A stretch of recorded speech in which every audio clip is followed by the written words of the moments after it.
Hello and welcome to the Claret and Blue podcast. I'm your host, Dan Rolinson, joined by John Townley for our match preview for Crystal Palace. This podcast is sponsored by NordVPN, and if you want an exclusive discount code with the best pricing available, there is a link in the description. John, I've just picked myself up the new Adidas, I say new, it's been out a couple of months, maybe a couple of weeks, the new Adidas jumper. I like it, it's nice, but it's massive.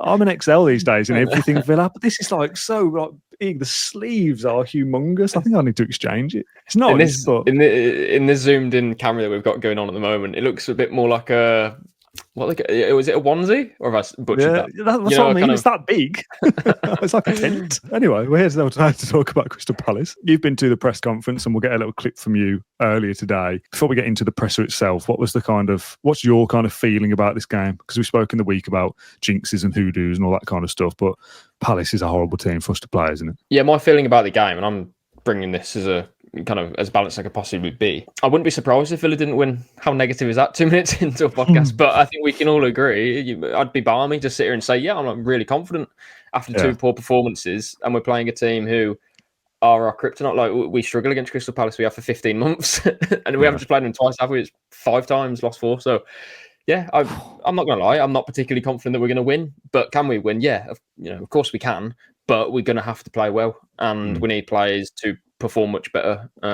They know that as well. This isn't just a situation of, John McGinn didn't come out and say, "Oh, Brentford were, a great side," and it wasn't that. It was more, let's look inside, and actually, we need to perform better. So I like that they're kind of taking ownership of it, and Emery as well. It's a chance for him to get one over on Palace / Glasner, who, for the last more than a year now, they've absolutely had Villa's number. So it's an opportunity for us to not only get our first win of the season, but also kind of end this hoodoo over Palace that Palace have over us even. And for that reason, one part of me doesn't want to play Palace. Another part of me feels like, well, if we could beat anyone, apart from obviously like a Liverpool, that would really, boost your morale and confidence. But if you could, do Palace, that would almost be like beating Man United in a way. A team that you just...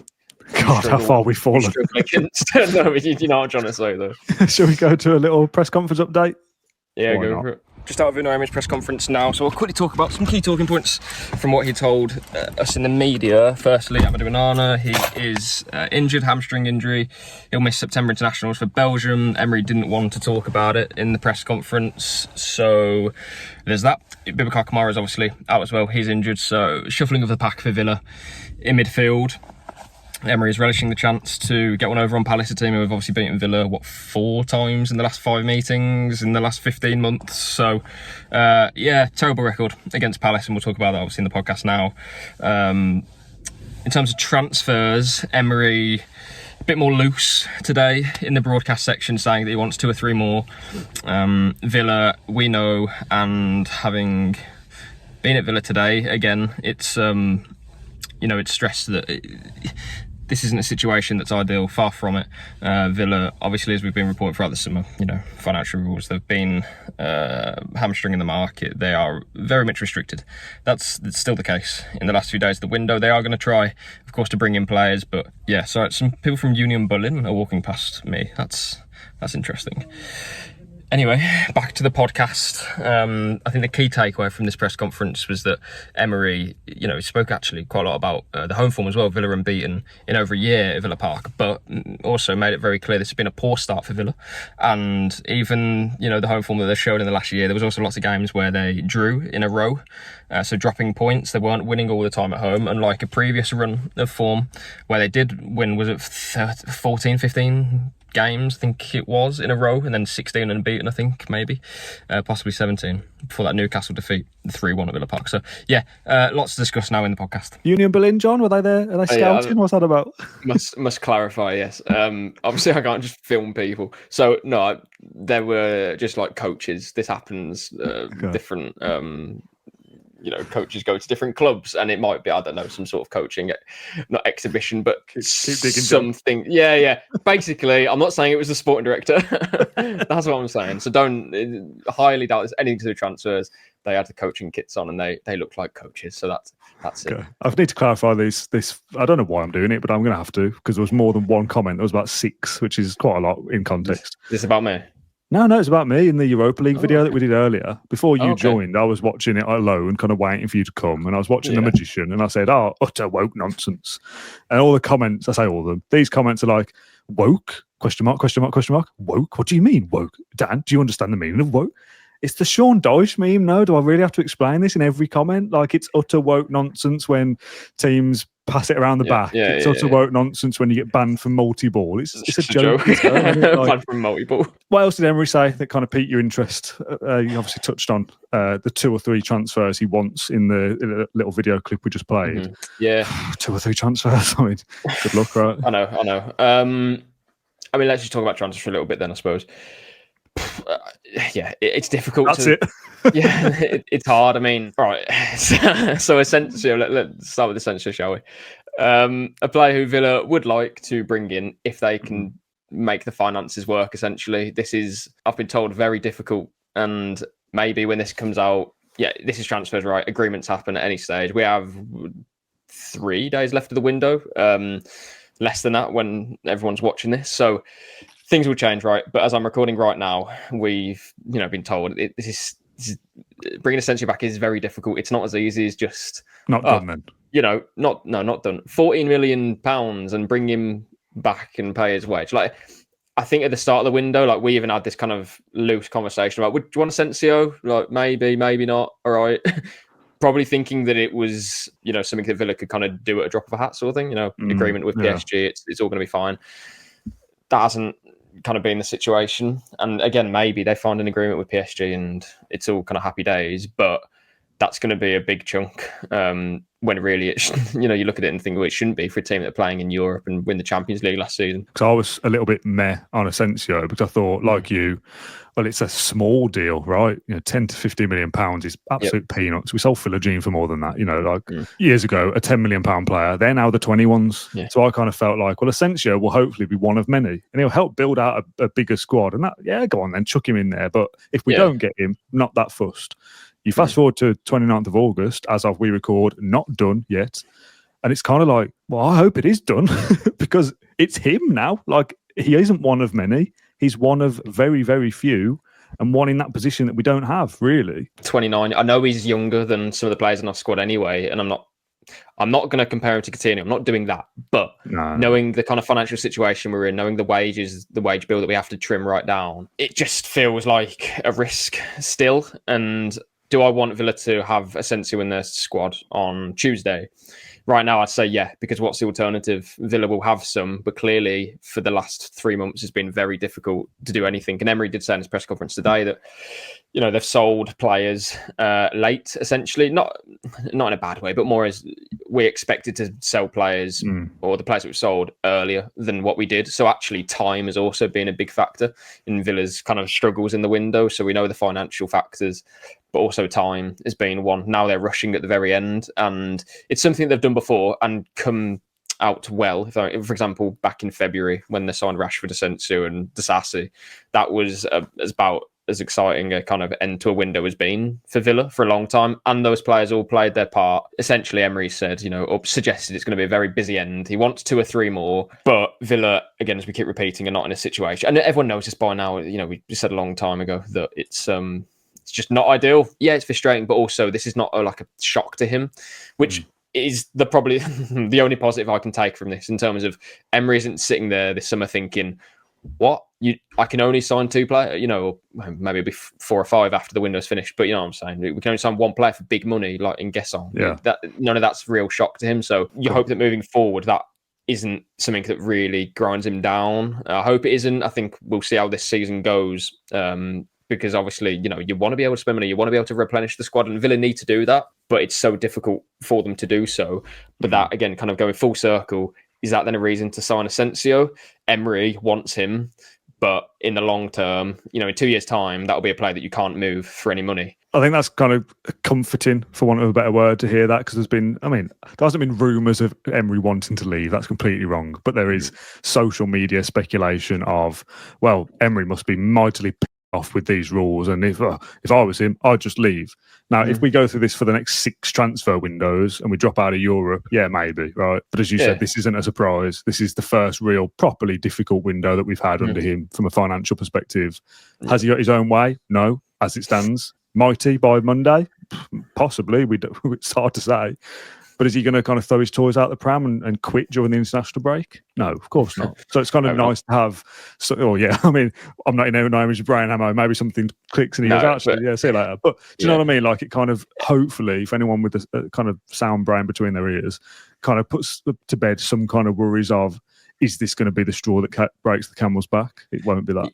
Yeah, well, again, everything you're saying in the media suggests that he's comfortable with it. He said for a few press conferences, really, and we haven't quite picked up on it like as much as maybe we should have. But again, just today reiterated that stance of this is what we expected when I joined. And he even said himself, I didn't expect to be finishing in Europe 3 years in a row. I didn't expect to be in the Champions League that early. So everything, I don't want to say is ahead of schedule, but he's achieved quite a lot with Villa that he says he didn't expect to. That was always the aim, but doing it is another thing. So this summer, 2025, in August, he didn't think, but I envisaged spending 100 and something million pounds this summer. Like, that's just not how it works. It's football, things change. They've changed for the better for Villa, but they've also been a victim of their own success, right? Being in Europe. If they weren't in Europe, they'd have a lot more spending power, believe me. But that's just the way it works. Like Villa, as are other clubs, offered players, but they can't take them up because other clubs who aren't even in Europe have a better chance of getting them. They're more suitable. Villa can't do that because of the financial constraints. And, I think there's kind of 2 ways to look at it. It's, firstly, the financial rules are, killing, and I say killing, they haven't killed us yet, but they're, eating away at Villa. They're really making it difficult. But then the other part of you looks at it and thinks, are we setting up for the long term or are we trying to win here right now? He wants Asensio, maybe not the, 20-year-old that Monchi would recruit or scout and say, well, this is a financially better option. But Villa are in a position now where they're paying the big wages or have been. They need to win now. I don't mind that short-termism for a season or maybe 2 seasons. I said this to somebody earlier. I can't remember who it was. Obviously not the specific player, but for kind of almost a desperate end to a window. Like, give me the Zaniolo that will win the Europa League. I don't care if they're not here.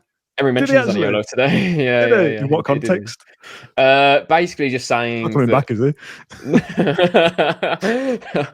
Broken embargo there, sorry. No. I can't remember exactly. It was something along the lines of that they've recruited players to play a role in AC. Basically what you were saying there, to be honest. Yeah. So, like, give me somebody who I'm not going to kind of fall in love with long term. I know they're probably not going to be here long term. Rashford, I suppose, another potential example. Did we really think he was going to be here beyond the summer? No. No, I don't think so. So give me someone now that is going to help us now for the next 50 games. And if we win the Europa League or finish 4th or whatever it is, that player has helped us do that. They go again and we've got to rebuild again, and that's a little bit frustrating, but it's kind of just get us over the short term until we can kind of get our house in order a little bit. Yeah, and that's, as we know, the revenue. Sorry, this is kind of supposed to be a preview for Palace, but I think we have to do Palace in a minute. We'll wrap up in a sec. Yeah, but we know the business side has to catch up with the football side and revenue has to increase. And I remember saying at the start of the summer, like, it's so obvious, but it's just struck me. The most important thing that Villa do here is firstly stay in Europe. But more important than anything, grow revenue. It's so important. They can't do what they want to do without it. It's just impossible. If Villa stayed in this cycle and they didn't increase their revenue or don't increase their revenue, they're going to just be here forever. The system's broken. And that's what Villa's frustration is. They're not allowed to spend what other teams can. So how can they catch up, to it? But anyway, that's for another day. The key point is that Emery wants 2 or 3 more. Yeah, we'll maybe discuss that on Monday on our big fat deadline day live stream with more details coming soon. Let's stick to Palace now then. Let's do our opposition preview section. I spoke to Bobby earlier on today in an Oslo airport about Crystal Palace. We played in Fredrikstad last night, got a train back to Oslo about an hour and then on to back home via Dublin, actually coming straight to Birmingham for the game on Sunday. Oh, wow. Okay. Very hectic then. Love that. Okay. This is our little opposition preview section. So excuse a bit of background noise. You are on location, if you like. But travelling for a Europa Conference League game is quite a cool reason to have background noise. So welcome to the show. Cheers. Thanks very much for having me. We have one question, or maybe 2. Palace is such a difficult one because 5 minutes isn't enough.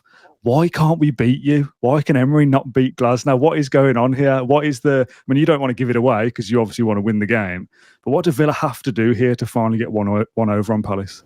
Well, is it that Emery can't beat Glasner, or is it Emery can't beat Sarr? I mean, he seems to just turn into the best player in the world when he comes up against Aston Villa. It's just mental. It's a perfect game for him, almost. Palace getting those balls in behind from Adam Wharton into Sarr, and that break and the transition play and the way Villa sets up is almost perfectly suited for Palace to go there and get a result.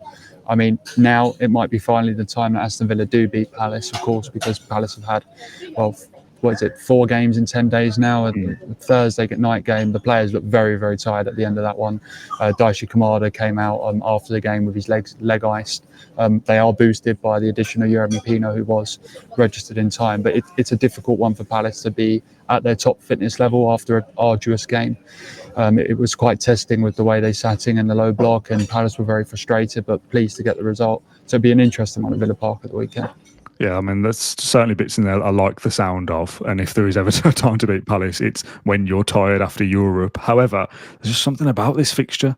People think there's a jinx, there's a hoodoo, there's a curse. Like you say, Sarr becomes a world beater. How the hell does that happen? A good player, but looks incredible in games against us. It's a 3 at the back thing as well that Villa has struggled with, not just against Palace, against some other clubs as well. When you deploy a 3 at the back formation, Villa just can't seem to break that down or work it out, or there's too much space. Or, I mean, I'm not a great kind of tactical expert, but something with Villa and Palace just don't go together well, whether that's at home or away. Definitely worse at Selhurst Park. We are terrible there, absolutely terrible in recent years. There is some part of me that feels a little bit more comfortable. This is at home, at least. We've not lost at home now in the league for over a year, a calendar year. Like a full year. It was the 24th, I think, of August last year when we lost to Arsenal. We've not lost since. We know how it goes. The first game to beat us will be Palace, right? That's the kind of feeling Villa fans have, that nervous energy. Like, what is it about this fixture? Because you must love playing it. Yeah, I think the second goal that Palace scored at Villa Park last year in the league game perfectly epitomised the way Palace play against Villa. Obviously, Villa have the penalty, saved out for a corner, and then that just rapid break from the corner. Palace level with fire. Justin Devaney with his first goal for the club. I think those transition play moments is exactly what Palace flourish in. It's the perfect way they play. When teams sitting, they really struggle because they haven't, after the departure of Eberechieze, they haven't had a dribbler capable of breaking down defences and taking a couple of players out of the game, whereas they now have that dribbler in Yeremy Pino who will be able to take players out of the game. So that will be interesting. But I just think with Palace having 16 players, a squad of 16 senior players plus 2 academy lads going up to Villa, it's very depleted, and I think it's the perfect time for Unai Emery to finally get that result against Oliver Glasner. Oh, Christ, you're right, mate. I really do. I'm a lot more positive about this already. Let's end this little segment then with a score prediction. You can kind of go head or heart here. It's completely up to you. How do you feel this game going? Well, I think my head, with a neutral hat on, would probably say Villa will get that win. Possibly like a 2-0, maybe 2-1. And I think with a Palace hat on, I would go for 2-2 draw, being ambitious. Okay. I'd say I'm not overly optimistic from the Palace perspective for this one. Okay, well, I'm definitely more cheered up after this segment than I was going to this game. So, Bobby, thank you very much for that. I'll save my score prediction for the rest of the show later. But have a safe trip back, mate, and we'll see you Sunday. Cheers. Thank you very much. We haven't scored a goal yet, and we don't look good this season so far. But if something clicks into gear, maybe we can catch Palace when they're a little bit tired after Europe. Who knows? Yeah, well, the kind of positive stat that Opta have sent me: Villa are unbeaten in their last 8 Premier League home games against Crystal Palace. Do you know when? Really? Actually, do you know? Wow. Yeah, which it's just like, it's almost like a pointless stat because we've lost 4 times in 5 in the last 15 months. Well, I thought I'd say. Do you know what game that was? I don't know if you remember it. I can have a guess. Yeah. Go on. I think you probably know it. Is it Dwight Gale? Yeah, it was. Yeah, I can still. I'm sat in the Trinity Road, and I can still see him like curling the ball over Guzan. I think it was. I can still see that. Or was it? Yeah, it must have been Guzan. 2012, 2013, something like that. 2013. Oh my lord, that's 12 years ago. Cheers for the positivity, Bobby. But you've set us up for false hope here, haven't you? So, well done. Yeah. Let's talk about team news then. Anana injured for this weekend and misses the international break as well with a hamstring, is it? Hamstring, yeah. Yeah, so I mean, what's a hamstring? 3, 4 weeks, 5 weeks? So I go back to what I've said before, and this is my tried and tested analogy of Formula One cars. The best cars, John, are the reliable ones that finish the race. Doesn't matter how fast you are if you keep blowing up your engine. And that's Onana, right? £50 million player. Could be great. Great profile, good physical profile, something different in our team. You could be good. You could be worth that value. You might be worth 80 million in a couple of seasons' time when you're 25, 26, 27. But if you can't finish matches, you can't start matches because you're injured relatively frequently. This is it doesn't matter how good you might be because you're not reliable. We can't depend on him. It's a major problem because I said in the pre-season preview that we did. I feel like this, everything's there for Onana to have and to become the player that Emery knows he can. And I think become the player that a lot of us can see in him as well. I have my reservations over exactly what Emery has asked him to do in his first year at Villa, but I have no doubt that he can become something quite special. Onana, he's still 24 years old, but the injuries it's a major issue. And if they continue to happen, if this is his last injury this season, then okay, great. Is it going to be though? Because we saw last year he had a couple of hamstring issues. I think he came back early from one of them, which I don't know whose kind of fault that was as such. It was the Wolves game when he came on the second half, I think, and then was out for a period of time again. So it's been a major frustration, and it's something that really does need to be seen to. But what that looks like, I don't know. I'm not a medical expert, obviously. No. It's really frustrating because all of a sudden your £50 million asset, if this season is going to be similar to last and he's going to get injured again, that's not a £50 million asset anymore. As a profile of player and what his attributes are, I absolutely. But the injury record is really going to impact what Villa can do with him in the team or afterwards. Do you know what I mean? So it's a problem. Before we go into what that means for the midfield and the forward options, let's try and pick back line. Martinez, Cash, Konsa will return, I'm pretty certain. Yep. Mings, I want to see Maatsen, but then my kind of question back to you is, if you're picking a team, are we trying to play our own game or are we trying to stop Palace like we've done before? We know their wing backs will want to attack. Yeah. We know they want to use width. That's something Villa don't have. So do you go more conservative or do you try and play them at their own game and you push Maatsen up there and you say, go on? This is kind of why I need to talk about the rest of the team to give my point, if that's all right. So I would play McGinn off the left. To combat what Munoz is going to bring to Palace. I think you need McGinn to at least have that versatility to do that, or can he stop Wharton? I think is that. I think we need that player. We're not. I don't think we can be kind of naive enough to go into the game and just, let's take the game to Palace. Well, we've lost to them 4 times out of 5, and I know a lot of people will be saying, maybe we lost them because we were too, kind of reserved or conservative about it. But my argument is that in any Premier League game, you need to combat what their strengths are as well. And we have enough going forward that if McGinn is off the left and maybe he's got a bit of a job to do, we've still got Morgan Rogers. For me, Malen has to start. You still have obviously Ollie Watkins as well and our own threats. John McGinn can also be a threat going forward when he's not off the right wing. For me, Bogard and Tielemans. So your option really would be to play McGinn as a double pivot with Tielemans right, which would essentially force Emery to play Gesson and Malen with Rodgers, unless of course he plays Buendia, but not for me. Not for me. Think so. But then if you play Gesson and Malen, who you got coming off the bench, you got no one apart from Buendia. You need one of them for me to be on the bench. So it's kind of a toss-up between Gesson and Malen of who starts. And if it's Gesson over Malen, that speaks volumes. And I did actually ask Emery in the embargoed section, which these quotes will be live at 10:30 on Saturday night. So anyway, the double pivot. McGinn and Tielemans, I feel like is more tried and tested. However, I also wouldn't be against Bogard in there.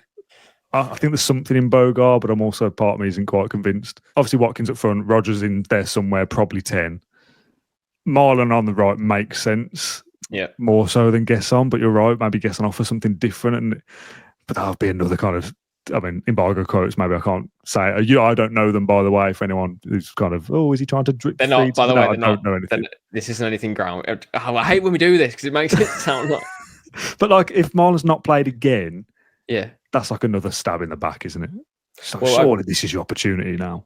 Yeah, I put in a piece that I did earlier, essentially saying what I just mentioned then about, if Gesson is preferred to Marlon, it says a lot about Gesson. He's done well, but equally for Marlon, he's only started 2 league games, hasn't he? So it's he's got to start. I hope so. I just think, again, you need something off the bench though, and I think either one of them could do that. So, who have you got on the left then? if you were playing Migan? This is the scenario I'm about to offer you that feels a bit like Football Manager woke nonsense. So but I don't know Matson's whether it's... left wing and Dean's left back. I can read you a mile off. Yeah. I mean, it's not a bad option at all.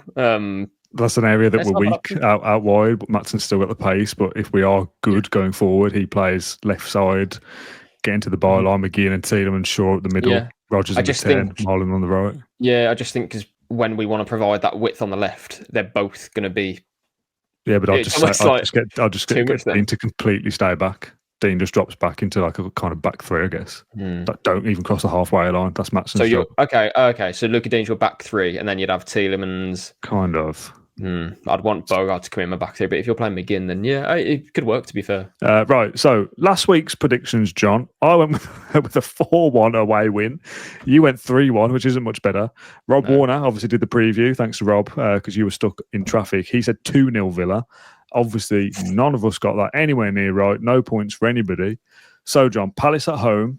Are we finally going to break the Glasner voodoo? Are we going to extend our winning, unbeaten home streak to 365 days, plus a few more on top of that? Yes. John Townley, what is your Aston Villa Crystal Palace prediction in 3, 2, 1? 1-1. Oh, interesting. I've gone for a 2-1 Villa win. We've got to score, haven't we? I mean, that's the first task. Score a goal, please. Well, it's funny because actually the first task, I don't know if it would be the first task for this game, but Emery said after the Brentford game, it's always first is keep a clean sheet. So that's interesting. But obviously we haven't scored in the league. So, yeah. I didn't like that quote last week. Is Brentford away the time where you go, keep a clean sheet first, and then we'll see what happens after that? I don't know if he means just away games, clean sheet is the first thing, but I'm sure he's mentioned it before. I think what he's basically saying is, well, we know what he's saying, but that's if you go into a game being strong and in a good structure and everything else that he says, that is the best kind of formula to win a match still in his in his way. I don't think he means as in first thing to keep a clean sheet is. Yeah, I think it can maybe read like that. But then he does also say straight after other things related to goals. Like in his head, he just thinks, well, if you're strong away from home, well, we have the quality of Rodgers, Watkins, and if they're firing and on song, we're okay. And to be fair, last season, how many times did we say, like, I'd love just to keep a clean sheet?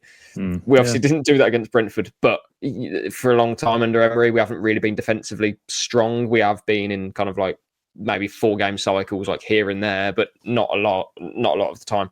We tend to score quite a few goals, or we have done under him, but clean sheets hasn't been something that we've been kind of like famed for, or even just not conceding many goals. So if we can have that this season, then fantastic. But yeah, if that's also at the detriment of us scoring goals, then it's not very useful at the same time. Yeah. Okay, John, we'll wrap up this match preview there. Some transfer chat has to be expected. It's deadline day. Next time we do a preview, there won't be any transfer chat because the window will be closed. Thank God. We are doing a transfer deadline day live stream, a long one, something we've never done before.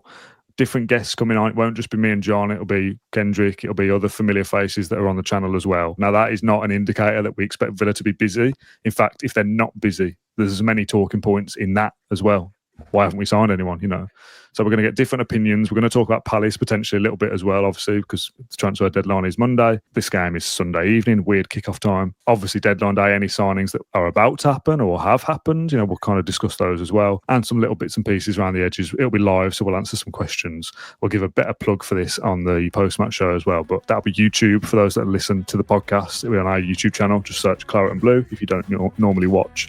But we're trying something different, John, something we've never done before. Myself and Matt Kendrick will be live on Sunday evening. It'll be a late one, 10:30, 11, something like that. So come back then and pop in and say hello. Thank you for watching, and we'll see you soon. Bye-bye.